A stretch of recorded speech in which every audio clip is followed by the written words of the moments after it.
Salut à tous, c'est GamersMG et aujourd'hui, je vais vous montrer comment j'ai réussi l'impensable.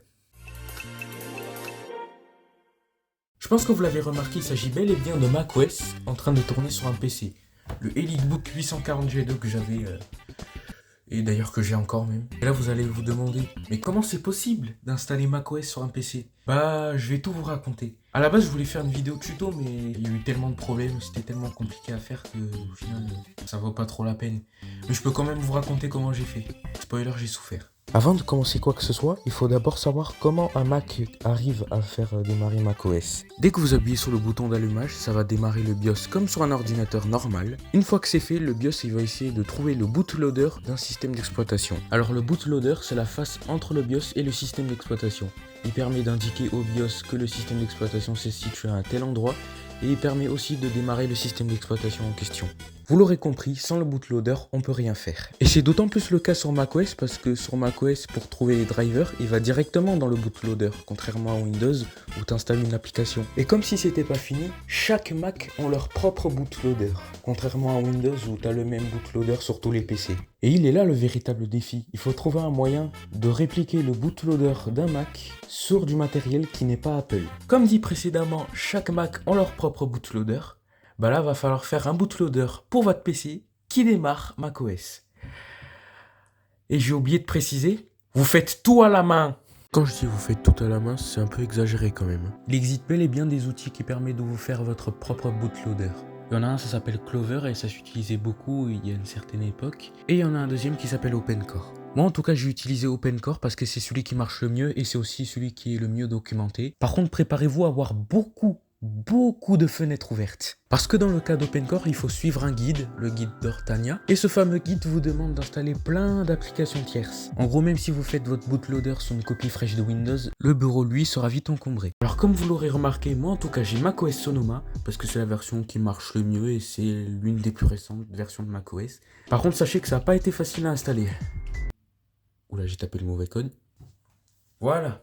Avant d'installer macOS Sonoma, j'ai d'abord installé macOS Ventura, là où j'ai eu tous mes problèmes.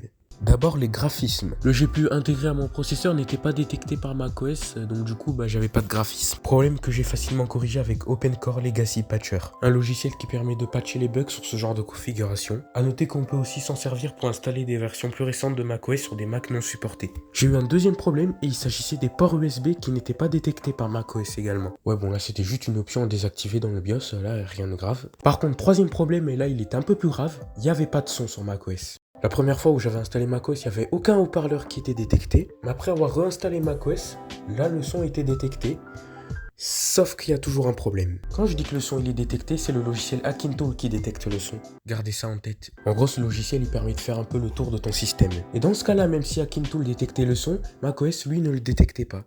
Et si macOS détecte pas le son, en gros t'as pas de son. Je vais pas entrer dans les détails parce que c'est long et chiant à comprendre, mais en gros c'est une histoire de codec qui correspondait pas et qui faisait que le son ne marchait pas. Mais bon, en mettant à jour un Kext, un driver dans le bootloader de macOS, j'ai réussi à corriger ce problème. Ainsi qu'avec les bails de codec, mais enfin voilà. Mais à partir de là, tout fonctionnait. Ouais bon, sauf le Bluetooth parce que je l'utilise pas, mais voilà, vous avez compris. Bon, par contre, faites pas attention à la batterie qui se recharge à la vitesse de la lumière, mais bon voilà. Vous allez me dire, mais à quoi ça sert d'installer macOS sur un PC au final? Parce que c'est bien cool de l'avoir fait, mais il y a plusieurs raisons. Il y en a qui veulent installer macOS parce qu'ils préfèrent l'ergonomie de macOS, on va dire ça comme ça. Même si, à leur place, j'aurais acheté un Mac. T'en as d'autres qui ont jamais essayé macOS et qui veulent installer macOS pour voir comment c'est. C'est mon cas, par exemple. Et t'en as d'autres qui veulent utiliser des logiciels de montage qui sont pas sur Windows, par exemple, comme Final Cut Pro. Et t'as ces autres-là qui voudraient acheter un Mac, mais vu qu'ils ont pas assez de thunes, ils font comme ça. Et puis surtout, la vaste majorité des gens qui font ça, c'est pour le fun, c'est parce qu'ils ont envie et tout, donc ils le font. J'espère que cette vidéo vous aura plu. Si c'est le cas, n'hésitez pas à liker, à vous abonner. Et je vous dis à bientôt.